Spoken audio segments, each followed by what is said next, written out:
Yo, what's up everybody? Welcome back to the channel. For this video, we're going to be testing out some Sony wide-angle lenses. In my left hand, I have the 12-24 f4 and the 16-35 2.8. In my right hand, I have the Vogitlander 10mm f5.6 and the Laowa 15mm zero distortion f2. So we're over at Caltrans in downtown Los Angeles, and we're gonna just take some test shots so we could see distortion, how wide is wide, because there's a ton of different options, and I have like 8 grand in my hands right now. So what we're gonna do is go down in that corner right there and take a wide angle shot using all 4 of these. And then throughout the rest of the video, I'm gonna be testing out all of them except for the Vogitlander, because my buddy Eric, who's sitting down there, is out with us tonight. And he's allowing me to use this, but he needs this for the rest of the video. So what we're gonna do is just go down there, get our shots, see how much the distortion is.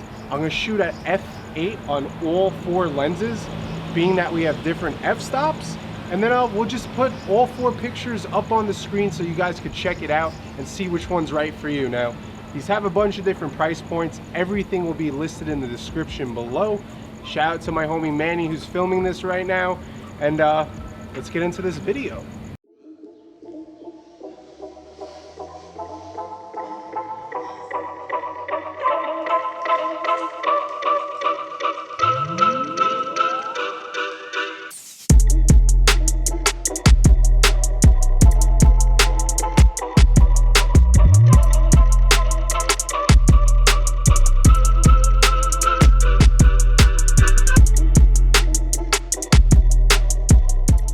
Okay, so we're using a 12-24 on 12mm.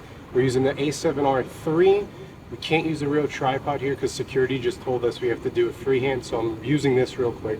We're going to use focus peaking with manual focus. I'm going to focus on the lights in front of me, and f8 for all 3 lenses because we have some faster lenses and then some slower ones. So this way everything's across the board the same thing, and hopefully the composition's as close as possible. So this is the 12-24. All right, so now we have the Laowa 15mm zero distortion, same exact settings, f8 at a 5-second exposure on the R3.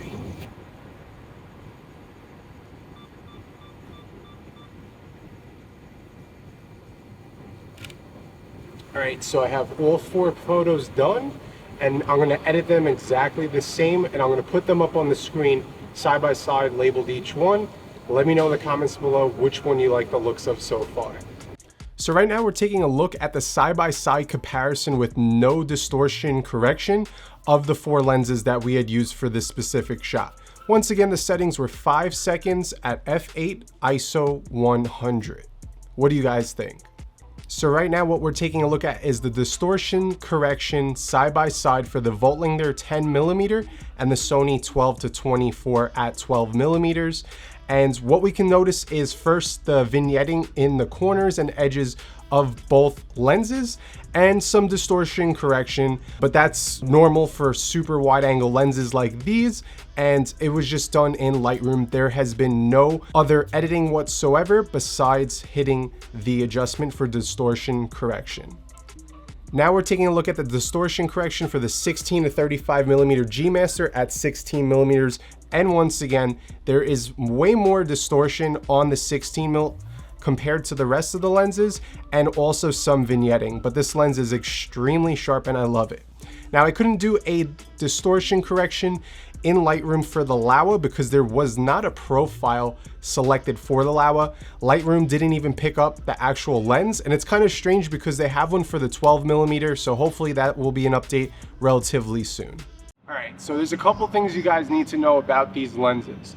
When it comes to the Vogitlander and the 12-24, the hoods are built into the bodies, so I figured you guys would want to know that. Now this Vogitlander, it's a 10mm prime, and this one's the 12-24 zoom. And the cool thing about the zoom is it's all done in body, so nothing is moving up and down like the Gmaster. So the Gmaster at 16 mils, believe it or not, is extended all the way out, which is kind of weird because most lenses, when you zoom out, they actually zoom out. When it comes to the Laowa, this one also has a removable hood on it. So these 2 lenses have removable hoods, and the other two don't. Just figure you guys would want to know that. So right now we're at another awesome spot in downtown Los Angeles known as the Upper Grand. We have the Broad and the Walt Disney Hall right in front of me, and back behind me there's a really cool composition, and you need a very wide angle lens to capture it unless you're stitching photos together. Now at this spot, I'm gonna do the shots once again with all 4 lenses. Another thing is, the reason why you guys might be wondering why I'm doing a lot of night photography is because I just love night photography, and for the rest of the video, we'll hit some landscapes and some other compositions. That's cars passing. So for this shot, we're gonna be shooting once again in portrait mode, but don't worry guys, I don't want you yelling at me saying, why didn't you shoot some landscapes? We're gonna hit Grimes Canyon tomorrow and test out these lenses in both portrait and landscape. It's crazy to think that Instagram kind of ruined photography because you see people shooting in portrait mode all the time, but for you guys that are into photography and want to see some landscape shots, I'll make sure to get those comparisons for you also. So let's get this tripod set up and start with the 10mm first. All right, so for the next 4 shots, we're gonna use f11 with a 30-second exposure at ISO 100, and we're gonna start with the 10mm, then we're gonna go 12, 15, and 16. So let's get these shots.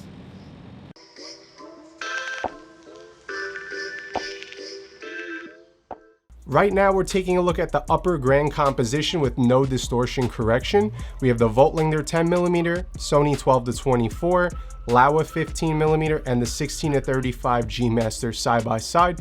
Once again, 30-second exposure at f11, ISO 100. Now taking a look at the Vogitlander 10mm with the distortion corrected side by side, you can clearly see that there is the vignetting fix once again, and the buildings are being a little bit more straight with that correction. The same goes for the 12-24. Let me know in the comments below guys which one you're liking so far looking at these comparisons, and that's it for these 2 lenses. Now we're taking a look at the 16-35 G-Master side by side, and just like before, we have some vignette removal and also some distortion fix, and nothing was changed whatsoever besides the correction in Lightroom for the distortion. There has been no changes at all.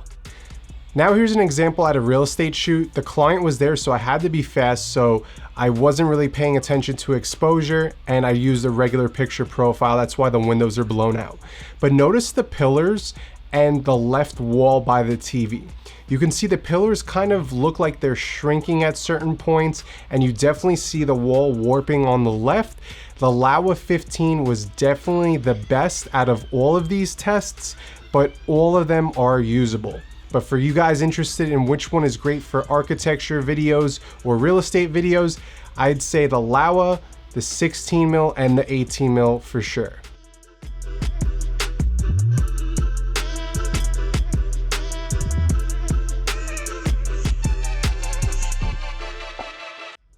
All right, so we're gonna end part 1 right there, because if I don't end it here, this video is gonna be like 20 minutes long. None of you guys are gonna wanna watch that straight through. So if part 2 is already out, just check right up here because I'll have the link right there. And we left off with just some video samples at a real estate shoot using these 4 videos. And of course, the Laowa 15 0D is gonna take the lead, followed by, in my opinion, the 16-35, the 18, and then of course the 12, because that distortion is absolutely crazy.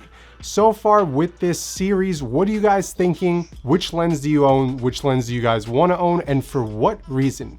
Now, each and every lens serves its purpose, whether it's for photos, for videos, for astro, for architecture. I mean, the list goes on. So there is no lens that I would say is better than the other. It just depends on what it is that you watching this will be using it for. So keep that in mind.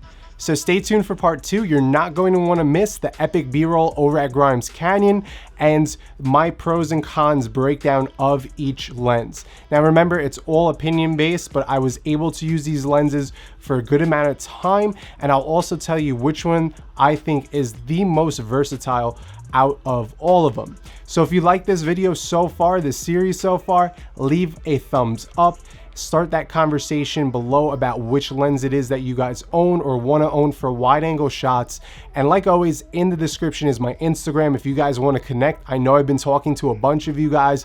Let's continue chatting about some gear. Let me see some of your work and let's kick it. I'm Jason Anthony. Until next time, guys. Peace.